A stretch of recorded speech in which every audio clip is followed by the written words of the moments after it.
Film शुरू होती है एक शिप को दिखाते हुए जो साउथ अटलांटिक ओशन के रास्ते अपनी मंजिल की तरफ बढ़ रहा है। उस शिप पर एक वेदर ऑफिसर था, डेविड। वो लोग एक ऐसे आइलैंड की तरफ जा रहे थे जो अटलांटिक ओशन के सबसे गहरे हिस्सों में छिपा हुआ था। सरकार ने डेविड को वहां भेजा था ताकि वो उस आइलैंड के बदलते मौसम का ऑब्जर्वेशन कर सके। डेविड को लगभग 1 साल तक वहां रुकना था, डेटा कलेक्ट करने के लिए, मौसम के अजीब बदलावों को समझने के लिए, और फिर वापस लौट आना था। कैप्टन अपने शिप पर डेविड को उस आइलैंड तक ले जा रहे थे, साथ में 1 साल का खाना और जरूरत का सारा सामान भी था। लंबे सफर के बाद आखिरकार वो आइलैंड तक पहुंच गए। वो लोग बोट की मदद से आइलैंड पर उतरे, साथ ही अपना जरूरी सामान भी ले आए। आइलैंड पर एक लाइट हाउस था और एक छोटा सा घर जहां डेविड को रहना था, क्योंकि इससे पहले भी एक वेदर ऑफिसर यहाँ रहता था, लेकिन अब उसकी ड्यूटी का वक्त खत्म हो चुका था। आज से डेविड इस आइलैंड का नया वेदर ऑफिसर बन गया था और पुराना ऑफिसर रॉबर्ट अब कैप्टन एक्सेल के शिप में घर लौटने वाला था। लेकिन उस घर में जाकर वो लोग हैरान रह गए। किसी भी इंसान का नामो निशान नहीं था। रूम के अंदर फर्नीचर बिखरे हुए थे, सब कुछ उल्टा पुल्टा था। शायद लाइट हाउस में कोई हो सकता है। कैप्टन और डेविड बिना वक्त गंवाए लाइट हाउस की तरफ बढ़ते हैं और वहां एक अजीब नजारा देखते हैं। पूरा लाइट हाउस तेज और नुकीले लकड़ों से घिरा हुआ था, जैसे किसी ने जानबूझकर उसे बंद कर दिया हो ताकि कोई भी अंदर ना जा सके। कैप्टन और डेविड ने लाइट हाउस का गेट कई बार नॉक किया, लेकिन कोई रिस्पांस नहीं मिला। आखिर में उन्होंने गेट को जोर से धक्का दिया और अंदर घुस गए। लाइट हाउस के बिल्कुल ऊपर उन्हें एक आदमी मिला जिसका नाम ग्रूनर था। वो लेटा हुआ था। जब उन्होंने ग्रूनर से पुराने वेदर ऑफिसर के बारे में पूछा तो उसने काफी बेपरवाही से जवाब दिया, वो मर गया है, कोई भयानक बीमारी थी उसे। कैप्टन ने जब उससे डेड बॉडी के बारे में पूछा तो उसका जवाब और भी ज्यादा अजीब था, शायद किसी ने मार दिया होगा। ग्रूनर की बातें सुनकर डेविड और कैप्टन दोनों चौंक गए। उन्हें लगा शायद ग्रूनर की मेंटल कंडीशन ठीक नहीं है, लेकिन जब तक पुराने ऑफिसर का पता नहीं मिलता वो लोग कुछ कर भी नहीं सकते। कैप्टन ने डेविड से कहा, अगर तुम अब भी चाहो तो हमारे साथ वापस चल सकते हो। लेकिन डेविड जानता था अगर वो सरकार को इस आइलैंड का एक्यूरेट वेदर रिपोर्ट दे पाया तो उसे काफी पैसे मिल सकते हैं, और पैसे की उसे वैसे भी जरूरत थी। इसीलिए उसने तय किया कि वो यहीं रुकेगा। कैप्टन ने उसे एक गन दी प्रोटेक्शन के लिए। शायद ये जगह उतनी सेफ नहीं है जितनी दिखती है। कैप्टन के जाने के बाद डेविड ने घर को थोड़ा सेटल किया, रहने लायक बनाया। रूम के एक ड्रॉर में उसे एक डायरी मिली पुराने ऑफिसर की। उस ऑफिसर ने 1913 में इस आइलैंड पर कदम रखा था। डायरी में आइलैंड के बारे में बहुत कुछ लिखा था, लेकिन सब कुछ साफ नहीं था। कुछ बातें अधूरी थी। डेविड हर लाइन को ध्यान से पढ़ता गया। डायरी में कुछ अजीब तरह के जानवरों के स्केचेस भी बने थे। डेविड को समझ नहीं आया उसने ऐसी तस्वीरें क्यों बनाई थी। शायद वो अकेला था और टाइम पास के लिए ऐसा किया होगा। डायरी के एक पेज पर उसकी वाइफ की फोटो भी लगी थी। डेविड वो डायरी पढ़ते पढ़ते थक गया और धीरे धीरे उसकी आंख लग गई। अगली सुबह डेविड ने अपना काम शुरू कर दिया, लेकिन समुद्र के पास पहुंचते ही उसके कदम रुक गए। चट्टानों के बीच कुछ पत्थर अजीब तरीके से सजाए गए थे और उनके बीच कुछ सी शेल्स भी रखे थे, अजीब पैटर्न में। डेविड ने सोचा शायद ये सब ग्रूनर ने किया हो। ये सोचकर वो दोबारा अपने काम में लग गया। मौसम का डेटा कलेक्ट करना, वही काम जिसके लिए वो यहाँ आया था। काम के दौरान जब उसने बाइनोक्यूलर से लाइट हाउस की तरफ देखा तो उसे ग्रूनर के साथ एक और इंसान दिखा, लेकिन फिर उसने सोचा शायद उसका वहम हो। रात हो चुकी थी और डेविड अपने काम में बिजी था। तभी दरवाजे पर नॉक हुआ। उसने सोचा शायद ये ग्रूनर है। डेविड ने उसका नाम पुकारा, लेकिन कोई जवाब नहीं मिला। हाथ में लैंप लेकर जैसे ही डेविड आगे बढ़ा, उसके कानों में कुछ अजीब सी आवाजें गूंजने लगी। और फिर उसने देखा गेट के नीचे से किसी अजीबोगरीब प्राणी का हाथ अंदर आने की कोशिश कर रहा था। वो हाथ इंसानी नहीं था। डेविड का दिल दहशत से भर गया। वो तुरंत बेसमेंट की तरफ भागा और वहां जाकर छुप गया। कुछ ही देर में वो रहस्यमयी क्रीचर घर के अंदर घुस चुकी थी। वो छुप छुप के डेविड को ढूंढ रही थी। बेसमेंट की एक छोटी सी क्रैक से उस क्रीचर की भयानक आंखें डेविड को घूरने लगी। डेविड ने एक छुरी उठाई और जैसे ही वो आंखें उस क्रैक के सामने आईं, उसने पूरी ताकत से छुरी घुसा दी। वो क्रीचर चीख के भाग गई, लेकिन वो कभी भी वापस आ सकती थी। डेविड ने बेसमेंट का गेट मजबूती से बंद किया, रस्सी से कस के बांधा और पूरी रात वहीं जागकर बिताई, दहशत के साए में। अगली सुबह जब डेविड घर से बाहर गया तो उसने रेत पर कुछ निशान देखे, पैरों के निशान, पर इंसान जैसे नहीं थे। बिल्कुल साफ था ये किसी इंसान का काम नहीं था। वो निशान सीधे समुद्र की तरफ जाकर खत्म हो गए थे। अब डेविड को सब समझ आ गया था क्यों ग्रूनर ने लाइट हाउस के चारों ओर नुकीले लकड़े लगाए थे, शायद उसी अजीब क्रीचर के लिए। और अब डेविड जान गया ये घर उसके लिए बिल्कुल भी सेफ नहीं है। शायद वो क्रीचर आज रात फिर से लौट कर आएगा। डर के मारे डेविड लाइट हाउस की तरफ दौड़ता है। ग्रूनर को चिल्लाकर कहता है, गेट खोलो, मुझे अंदर आना है। लेकिन ग्रूनर उसे अंदर नहीं आने देता और कहता है, तुझे तो उस शिप के साथ लौट जाना चाहिए था। डेविड निराश होकर वापस लौटता है। लेकिन अब उसे अपना घर सुरक्षित बनाना होगा। उसने घर की हर एक विंडो को लकड़ी से बंद कर दिया, हर तरफ नुकीले लकड़ों से घेरा बनाया और गेट के बाहर पुराने कागज और किताबें रखी। फिर उन पे तेल छिड़क दिया ताकि अगर वो क्रीचर वापस आए तो उसे आग से डरा के भगाया जा सके। लेकिन एक बात थी जो डेविड अब तक नहीं जानता था, और ये बात उसे आज रात पता चलने वाली थी। किस्मत से उसे घर के अंदर एक पुराना बॉक्स मिला। उस बॉक्स में एक गन थी और बहुत सारे बुलेट्स। ये देखकर उसे थोड़ी हिम्मत मिली, लेकिन डर अब भी जिंदा था। जैसे जैसे सूरज ढलने लगा, रात का अंधेरा हर तरफ छा गया। डेविड गन हाथ में लिए घर के एक कोने में चुपचाप बैठा था। उसकी सांसें तेज थीं। तभी एक अजीब आवाज सुनाई दी, और जब डेविड ने खिड़की की तरफ कदम बढ़ाया तो जैसे उसके पैरों के नीचे से जमीन ही खिसक गई। सिर्फ एक नहीं, पानी में से कई सारी वही अजीबोगरीब क्रीचर्स उठती हुई नजर आईं, और सब उसके घर की तरफ बढ़ रही थीं। कुछ ही देर में वो गेट को तोड़ने की कोशिश करने लगे। डेविड ने तुरंत गोलियां चलानी शुरू की। कुछ क्रीचर्स गिर गए, लेकिन बाकी और भी ज्यादा हिंसक हो गए। वो अब घर के अंदर घुसने की कोशिश कर रहे थे। जैसे जैसे उनकी तादाद बढ़ने लगी, डेविड ने बिना वक्त गंवाए गेट के बाहर रखे कागजों और पुरानी किताबों को आग लगा दी। आग देखकर वो क्रीचर्स डर के मारे वापस समुद्र में लौट गए। लेकिन अब वही आग डेविड के घर तक पहुंच चुकी थी। घर में आग लग चुकी थी, और क्योंकि पूरा घर लकड़ी का बना था, आग बिजली की तरह फैल गई। डेविड ने तुरंत एक चादर में लपेटकर खुद को बचाया, गेट तोड़कर बाहर निकला और लाइट हाउस के पास एक बड़े पत्थर के पीछे छुप गया। उसका दायां हाथ बुरी तरह जल चुका था। किस्मत से उसी वक्त बारिश शुरू हो गई। आग धीरे धीरे बुझने लगी, लेकिन पूरी रात की बारिश के बाद भी सुबह तक डेविड अपना घर नहीं बचा पाया। पूरा घर जलकर लगभग राख हो चुका था। अब अगर डेविड को जिंदा रहना है तो उसे लाइट हाउस में पनाह लेनी होगी। उसने अपनी राइफल उठाई और लाइट हाउस के पास के पत्थरों के बीच छुप गया। जब ग्रूनर पानी भरने के लिए लाइट हाउस से बाहर निकला तो डेविड उसके पीछे पीछे चल दिया।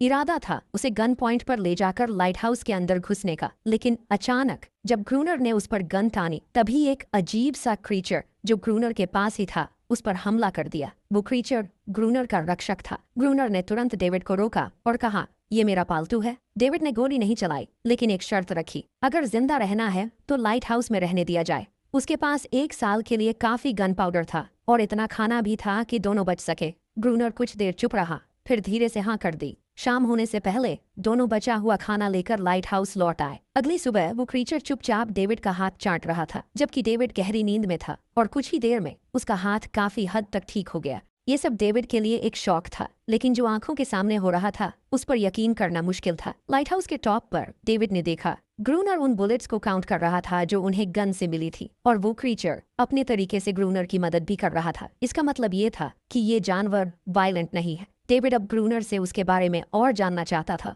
और फिर ये सब दुनिया के सामने लाना चाहता था, क्योंकि ये किसी मिरेकल से कम नहीं था। एक अजीब सी फीमेल क्रीचर समंदर के गहरे अंधेरों से उनके सामने थी। अगर इस क्रीचर का सच दुनिया के सामने आता तो डेविड और ग्रूनर दोनों दुनिया भर में मशहूर हो जाते। लेकिन ग्रूनर को ये सब नहीं चाहिए। वो इस आइलैंड से कहीं नहीं जाना चाहता। ग्रूनर के पास कोई अपना नहीं था। उसके हिसाब से सोसाइटी में कोई भी अकेला नहीं रह सकता। हर किसी को किसी न किसी का गुलाम या नौकर बन के रहना पड़ता है। इसीलिए उसके लिए ये आइलैंड परफेक्ट था। ये जगह जहां वो अपने आप को एक किंग समझता था, अपनी मर्जी का मालिक। इसी वजह से उसने आइलैंड के कई हिस्सों में लिख दिया था, ग्रूनर इज किंग। लेकिन वो अजीब सी फीमेल क्रीचर उसकी पालतू कैसे बन गई? असल में एक बार ग्रूनर ने उसकी जान बचाई थी। वो गलती से अपने फिशिंग नेट में फंस गई थी। तब वो क्रीचर छोटी थी, और उस दिन के बाद से ग्रूनर के साथ ही रह गई। उसकी हर बात माननी शुरू कर दी। लेकिन ग्रूनर एक गुस्से वाला इंसान था, और उसने कभी भी उस क्रीचर के साथ इंसानियत से बिहेव नहीं किया। उसके साथ रेगुलर फिजिकल रिलेशन रखता था। एक बार उस क्रीचर ने ग्रूनर पर हमला भी किया, और उसके बदले में ग्रूनर ने उसे सजा दी। एक ऐसी सजा जिसके बाद वो क्रीचर अपने आप को ग्रूनर की नौकरानी समझने लगी। शायद इसी वजह से हर रात वो क्रीचर्स समंदर से बाहर आते हैं उसे वापस ले जाने के लिए। लेकिन वो क्रीचर्स दिन के उजाले में अटैक नहीं कर सकते। खैर, डेविड अब यहाँ और नहीं रहना चाहता। वो किसी आने वाले शिप को सिग्नल भेजकर ये जगह छोड़ देना चाहता है। लेकिन ये काम इतना आसान नहीं था। ग्रूनर का कहना था कोई भी शिप इस आइलैंड तक नहीं आती, लेकिन डेविड उसकी बात पर विश्वास नहीं करता। उसे यहाँ रहना अब बिल्कुल भी अच्छा नहीं लग रहा। उसे यहाँ घुटन सी महसूस हो रही है। वो जल्दी से जल्दी ये जगह छोड़ना चाहता है। शाम होने लगी है। ग्रूनर उसे कहता है गन लेकर रेडी हो जा, क्योंकि वो क्रीचर्स कभी भी हमला कर सकते हैं। वो लाइट हाउस की लाइट ऑन करने के लिए तैयार हो जाते हैं। और कुछ ही देर में समंदर से एक बड़ी तादाद में क्रीचर्स निकलकर बाहर आते हैं। वो लाइट हाउस की तरफ बढ़ते जा रहे हैं। ग्रूनर उन पर लगातार फायर करता जा रहा था, लेकिन डेविड पूरी तरह से डर गया था। वो लाइट हाउस के अंदर की तरफ पीछे हटने लगा।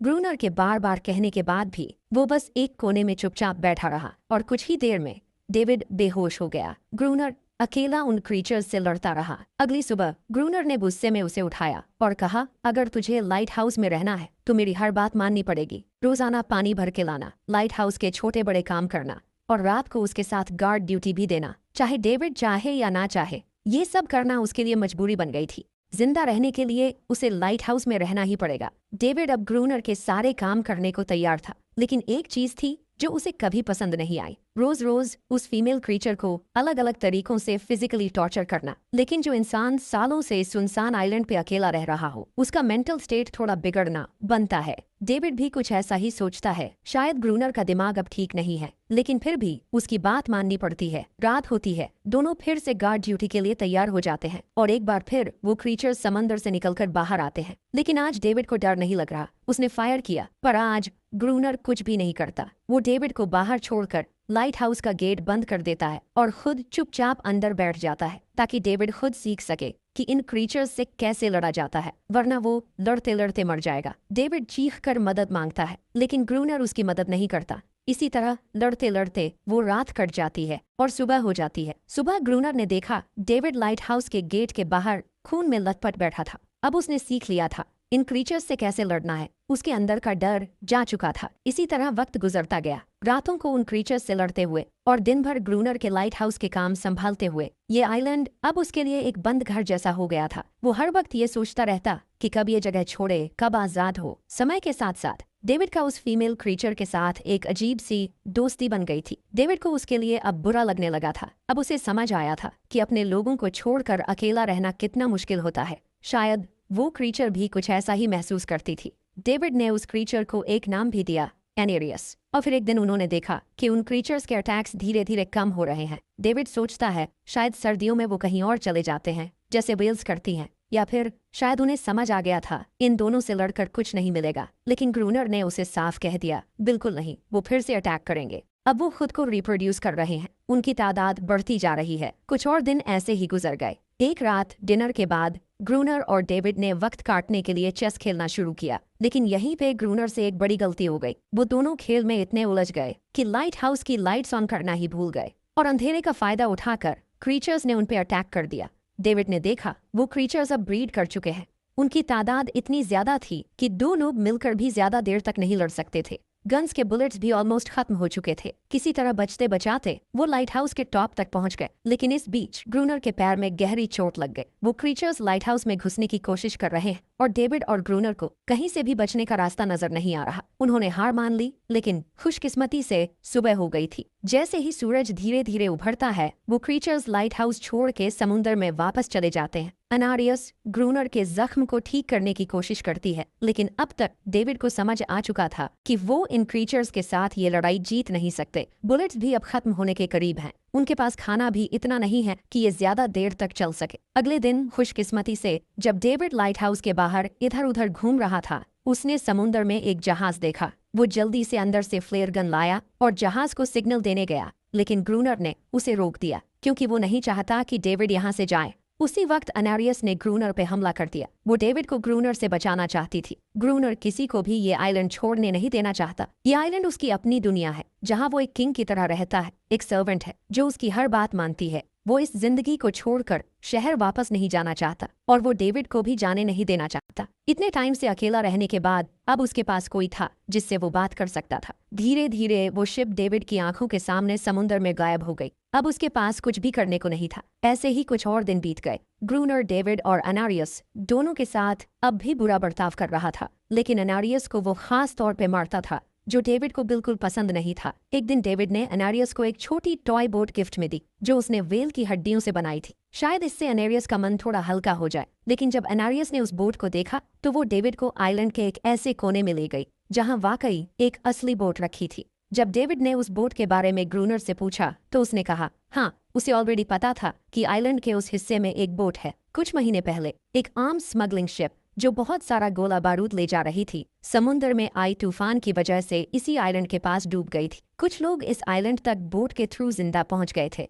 लेकिन सुबह होने से पहले उनमें से कोई भी जिंदा नहीं बचा। सभी उस क्रीचर का शिकार बन गए। ये सब सुनते ही डेविड के दिमाग में एक प्लान आया। उनके पास एक डाइविंग सूट जैसा कुछ था। अगर उनमें से कोई उस सूट को पहनकर समुद्र के उस हिस्से में डाइव करे तो हो सकता है उन्हें कोई बुलेट्स या डायनामाइट मिल जाए, जिससे उन मॉन्स्टर्स से लड़ना आसान हो जाए। लेकिन ग्रूनर ने इस बात से सीधा मना कर दिया। वो उस समुद्र के पास भी नहीं जाना चाहता था, पर डेविड अपनी जान के खतरे पर भी ये काम करने को तैयार था। कुछ और दिन इसी तरह गुजर गए। डेविड और एनारियस के बीच एक गहरा कनेक्शन बनने लगा। डेविड उसे पसंद करने लगा था। ये सब ग्रूनर ने चुपके से देख लिया और उसी वक्त पहली बार उसके मन में ये ख्याल आया, शायद उसे डेविड की मदद करनी चाहिए। लेकिन ग्रूनर का असली इरादा कुछ और ही था। वो चाहता था कि डेविड उसकी मदद से समुद्र के नीचे रखे डायनामाइट के बॉक्सेस वापस सरफेस तक ले आए और उसके बाद उसे वही समुद्र में अकेला छोड़ दे, ताकि वो क्रीचर्स उसे मार दें। इस तरह डायनामाइट भी उसके पास आ जाएगा और एनेरियस फिर से उसकी गुलाम बनकर रह जाएगी। दोनों उस जगह पहुंच गए। डेविड ने डाइविंग सूट पहना और समुद्र के नीचे उतर गया। शिप पूरी तरह तबाह हो चुकी थी, लेकिन किस्मत अच्छी थी। उन्हें कुछ डायनामाइट के बॉक्सेस मिल गए। तभी अचानक सामने आ गए वो क्रीचर। डेविड घबरा गया और गिर पड़ा। आयरन डाइविंग सूट इतना भारी था कि वो हिल भी नहीं पा रहा था। वो ग्रूनर को ऊपर सिग्नल भी नहीं भेज पाया। ग्रूनर को लगा कि शायद वो क्रीचर्स डेविड को मार चुके हैं, लेकिन असल में वहाँ सिर्फ 2 छोटे बच्चे थे। डेविड ने पानी के नीचे प्रेशर बनाया और अपना डाइविंग सूट वहीं छोड़ दिया। वो सरफेस तक खुद तैर कर आ गया। उन्हें वहाँ कुछ पुरानी बॉक्सेस मिले जिनमें डायनामाइट थे। उन्होंने लाइट हाउस के आसपास 2 लेयर्स में डायनामाइट बिछा दिया, ताकि जब अगला हमला हो तो वो मॉन्स्टर्स को एक ही बार में खत्म कर सके। कुछ महीने बीत गए और बर्फ गिरने लगी, लेकिन एक बार फिर वो क्रीचर्स गायब हो गए। अटैक बंद हो चुके थे। अब उनका मेन काम था लाइट हाउस चलाना और हमेशा की तरह पहरा देना। ग्रूनर का सब्र अब टूट चुका था। शायद एनेरियस ने उन मॉन्स्टर्स को डायनामाइट वाले प्लान के बारे में बता दिया था, इसीलिए अब वो अटैक नहीं कर रहे थे। ग्रूनर गुस्से से पागल हो गया और एनेरियस को पीटना शुरू कर दिया, लेकिन डेविड ने उसे रोक लिया। आखिर में दोनों ने मिलकर एक नया प्लान बनाया, लाइट हाउस का मेन गेट खुला छोड़ने का, ताकि जैसे ही वो क्रीचर्स पास आए डायनामाइट से उड़ा दिए जाएं। कुछ ही देर में वो क्रीचर्स समुद्र से बाहर निकलने लगे। वो सीधे मेन गेट की तरफ बढ़े और अंदर घुसते ही डेविड पर हमला कर दिया। डेविड भी हिम्मत दिखाता है और उन मॉन्स्टर्स से टकराता है। जैसे ही वो क्रीचर्स लाइट हाउस के पास पहुंचते हैं, ग्रूनर डायनामाइट का लेवर दबा देता है, लेकिन ब्लास्ट नहीं होता। डेविड ने उसका कनेक्शन खोल दिया था। वो उसे दोबारा जोड़ना भूल गया था। डेविड तुरंत ऊपर भागता है और डायनामाइट का वायर जोड़ना शुरू करता है। तब तक वो क्रीचर्स लाइट हाउस पर चढ़ने की कोशिश कर रहे होते हैं, जिन्हें सिर्फ ग्रूनर रोकने की कोशिश कर रहा होता है, अकेला। जैसे ही कनेक्शन पूरा होता है, डेविड पहला लेयर उड़ा देता है। कई क्रीचर्स ब्लास्ट में खत्म हो जाते हैं, लेकिन अभी भी काफी मॉन्स्टर्स लाइट हाउस पर हमला करने के लिए रेडी होते हैं। इस वजह से ग्रूनर दूसरा लेयर भी ब्लास्ट कर देता है। दोनों इस भयानक धमाके में बेहोश हो जाते हैं। अगली सुबह जब दोनों होश में आए, एनेरियस वहां नहीं थी। मरे हुए क्रीचर्स चारों तरफ बिखरे पड़े थे। ग्रूनर उन सबको मार रहा था जो जिंदा थे लेकिन जख्मी। तभी डेविड की नजर उनमें से एक के गले में लटके एक नेकलेस पर पड़ती है और उस मोमेंट पर डेविड को अपनी सबसे बड़ी गलती का एहसास होता है। जिन क्रीचर्स को वो अब तक वायलेंट समझते आए थे, वो भी इंसानों की तरह सिविलाइज थे, सिर्फ बोल नहीं सकते थे। शायद उनका लाइट हाउस पर हमला करना किसी वजह से था, लेकिन ग्रूनर के लिए ये सब बेकार बातें थीं। उसके लिए वो इस आइलैंड का किंग था और हर किसी को उसका हुक्म मानना पड़ता था। उस दिन के बाद वो क्रीचर्स फिर कभी वैसे अटैक नहीं कर पाए, लेकिन हर दिन समुद्र के किनारे से एक रोती हुई आवाज आती थी। डेविड को अब तक नहीं पता था कि उन्होंने कितना बड़ा नुकसान कर दिया था, कितनी फैमिलीज टूट गईं, कितने बच्चों ने अपने लोग खो दिए, सिर्फ एक गलतफहमी की वजह से। अगले दिन डेविड ने समुद्र में उन क्रीचर्स के कुछ छोटे छोटे बच्चों को देखा, वो सब जिन्होंने अपने परिवार खो दिए थे। डेविड ने पत्थरों का एक गोल सर्कल बनाया और उसके बीच में वो छोटी टॉय बोट रख दी ताकि एनारियस वापस लौट आए। लेकिन कितना भी इंतजार किया, एनारियस कभी वापस नहीं आई। एक सुबह डेविड ने देखा ग्रूनर बेहोश पड़ा था। उसके आसपास कुछ पुरानी चीजें रखी थी, उनमें एक पुरानी तस्वीर भी थी। और जैसे ही डेविड ने उस तस्वीर को देखा, वो हैरान रह गया। वो लड़की जिसका फोटो उसने पहले दिन ग्रूनर की डायरी में देखा था, वो कोई और नहीं, उसकी पत्नी थी। ग्रूनर की एक वाइफ थी और वो इस लाइट हाउस का वेदर ऑफिसर था जो लगभग 1 साल पहले इस आइलैंड पर आया था। उसका असली नाम रॉबर्ट था, लेकिन उसने अपना नाम बदल लिया था क्योंकि अब वो कभी ये आइलैंड छोड़ना नहीं चाहता था। ये सब देखकर डेविड ने भी ये उम्मीद छोड़ दी कि वो कभी इस आइलैंड से जा पाएगा। अगले दिन शाम को जब डेविड समुद्र के किनारे गया, उसने देखा कि उस सर्कल में रखी छोटी बोट अब वहां नहीं थी, लेकिन उसी जगह पर उसने एक क्रीचर का छोटा सा बच्चा देखा। जिसके हाथों में वो बोट थी। डेविड ने अपनी टॉर्च उस सर्कल के बीच में फेंक दी ताकि वो दिखाए कि उसका इरादा लड़ने का नहीं है, उसे किसी को चोट नहीं पहुंचानी, वो उनके साथ दोस्ती करना चाहता है। कुछ ही देर बाद समुद्र की लहरों से अनारियस निकलती है और उसके पीछे पूरा क्रीचर्स का ग्रुप भी समुद्र से उभर आता है। लेकिन इस बार कोई भी डेविड पर अटैक नहीं करता क्योंकि वो भी अब शांति चाहते हैं। उनका इरादा सिर्फ एक सेफ जगह पाने का था, अपने बच्चों के लिए, जो हर एक जानवर करता है। उन्हें इस आइलैंड पे इंसानों की अचानक एंट्री बिल्कुल पसंद नहीं आई, इसलिए उन्होंने हर रात अटैक किया। लेकिन ये बात ग्रूनर को कौन समझाए, वो तो अब भी खुद को इस आइलैंड का किंग मानता है। ग्रूनर लाइट हाउस से बाहर आता है, हाथ में बंदूक लेकर। डेविड उसे समझाने की कोशिश करता है, ये क्रीचर्स लड़ना नहीं चाहते, ये शांति चाहते हैं। लेकिन ग्रूनर किसी की नहीं सुनता। वो अनारियस को चीख कर कहता है, अंदर चली जाओ। लेकिन ये पहली बार था जब अनारियस ने उसकी बात नहीं मानी, क्योंकि अब वो उसकी नौकरानी नहीं रही, अब वो सिर्फ एक माँ थी जो अपने बच्चों के लिए खड़ी थी। ग्रूनर अंदर से कमजोर महसूस करने लगता है क्योंकि अब कोई भी उसका हुक्म नहीं मान रहा था। गुस्से में उसने लाइट हाउस की तरफ कदम बढ़ाए। डेविड को लगा शायद ग्रूनर को अब समझ आ गया होगा कि हर एक जानवर आजादी चाहता है, कोई भी किसी का गुलाम बनकर नहीं जीना चाहता। लेकिन ग्रूनर समझदार इंसान नहीं था। जैसे ही वो लाइट हाउस पहुंचा, उसने सिग्नल गन से एक फ्लेयर छोड़ी जो सीधा जाकर एक छोटे क्रीचर के बच्चे से टकरा गई। उस बच्चे की तुरंत मौत हो गई। सभी क्रीचर्स डर के मारे भाग गए और अनारियस ने भी डेविड पर से अपना पूरा भरोसा खो दिया। गुस्से से पागल डेविड तुरंत लाइट हाउस की तरफ भागता है और ग्रूनर से टकरा जाता है, उससे लड़ने लगता है। क्यों किया तूने ये सब? ये लोग तो बस शांति चाहते थे। लेकिन ग्रूनर इतना वायलेंट हो चुका था कि उसने डेविड को मारने का फैसला कर लिया। हाथ में एक्स लेकर जैसे ही वो डेविड पर वार करने जा रहा था, डेविड ने उसे उसके असली नाम से पुकारा, रॉबर्ट। ये सुनकर ग्रूनर एकदम रुक गया। असल में रॉबर्ट ऐसा इंसान कभी था ही नहीं। इस आइलैंड पर आने के बाद उसकी मेंटल स्टेट लगभग टूट चुकी थी। अकेलापन, अपनी वाइफ की मौत और गहरा डिप्रेशन, इन सब ने उसे ऐसा बना दिया था। वो असल में कोई किलर नहीं था, वो एक अच्छा इंसान था। वो क्रीचर्स कभी लड़ना नहीं चाहते थे, वो बस शांति चाहते थे। ग्रूनर ने उन्हें सिर्फ इसलिए मारा ताकि वो खुद को पावरफुल दिखा सके। और अब ग्रूनर को अपनी गलती का एहसास हो चुका था, इसलिए उसने खुद को उन क्रीचर्स के सामने सरेंडर कर दिया और कुछ ही पलों में उन्होंने उसे मार दिया। डेविड लाइट हाउस के अंदर खुद को लॉक कर लेता है। वक्त ऐसे ही बीतता चला जाता है और 1 साल बाद आइलैंड पर एक गवर्नमेंट ऑफिसर आता है, साथ में एक नया वेदर ऑफिसर भी होता है। डेविड को वहां से ले जाया गया और अब नए गवर्नमेंट ऑफिसर ने इस आइलैंड पर वेदर मॉनिटर करना शुरू किया। लेकिन उस ऑफिसर को लगा कि डेविड ही ग्रूनर है और डेविड ने भी उनकी इस गलतफहमी को ठीक नहीं किया। वो चुपचाप बैल्कनी पर गया और खड़ा हो गया बिना कुछ कहे, क्योंकि अब वो भी इस आइलैंड को छोड़ना नहीं चाहता था, बिल्कुल ग्रूनर की तरह। इसी दौरान एनारियस भी अपने परिवार के साथ खुश थी। अब उन्हें किसी ग्रूनर जैसे आदमी का डर नहीं था। अब वो आइलैंड पर भी और समुद्र में भी आजादी से जी सकते थे।